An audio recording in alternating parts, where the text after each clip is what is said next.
सर्दियों के मौसम के साथ ही देश में चुनाव का भी मौसम आ गया है। वैसे तो देश में हर वक्त किसी न किसी राज्य में चुनाव की तैयारी चल रही होती है, लेकिन हर चुनाव अपने आप में अलग और रोमांचक भरा होता है। आज मैं बात करने जा रही हूँ गुजरात और हिमाचल प्रदेश के चुनाव के बीच हो रहे दिल्ली नगर चुनाव की। नमस्कार, आप देख रहे हैं बिंदास बोल। मैं हूँ आपकी दोस्त होस्ट नंदिनी जिया। आज हम बात करेंगे दिल्ली नगर निगम चुनाव पर। दिल्ली नगर निगम पर लगभग 15 सालों से बीजेपी का कब्जा है। इस बार बात कुछ इसलिए भी अलग है कि तीनों नगर निगम को एक कर दिया गया है।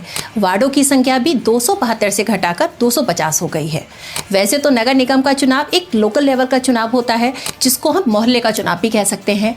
चूंकि दिल्ली देश की राजधानी है, इसलिए इस नगर निगम चुनाव की चर्चा इंटरनेशनल मीडिया में भी हो रही है। इस बार का चुनाव मुख्य रूप से बीजेपी और आम आदमी पार्टी के बीच लड़ा जा रहा है और कांग्रेस अपनी खोई हुई जमीन वापस पाने की कोशिश कर रही है। अब बात करते हैं चुनाव के मुद्दों की।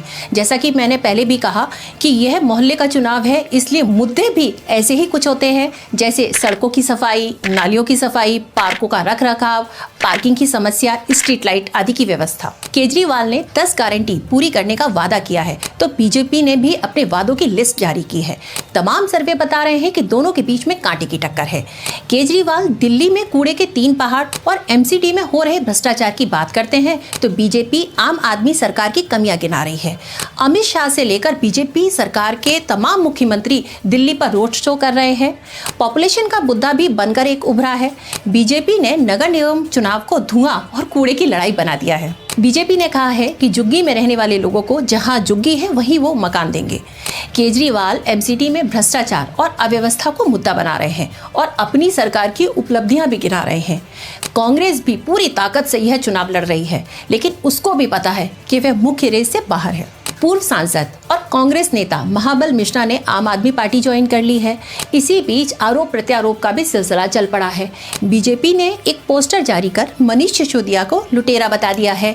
वहीं कांग्रेस ने सत्येंद्र जैन को जेल में मिल रही सुविधाओं को लेकर एक ताना मारा है कि जेल में भी पार्लर जैसी सुविधाएं मिल रही हैं। चुनावी राजनीति से इतर दिल्ली के निवासी होने के नाते मुझे भी ऐसा लगता है कि सड़क किनारे कूड़े का ढेर, जाम हो रही नालियां, बंद पड़ी स्ट्रीट लाइट भी एक बड़ी समस्या है। इनका समाधान होना चाहिए। मेयर चाहे किसी भी पार्टी का हो, मतदान 4 दिसंबर को होगा, मतगणना 7 दिसंबर को होगी और एमसीडी का चुनाव 2024 की दिल्ली विधानसभा चुनाव का एक ट्रेलर भी साबित हो सकता है। तब तक के लिए आप सब बने रहिए मेरे यानी बिंदास बोल वाली नंदिनी के साथ। धन्यवाद।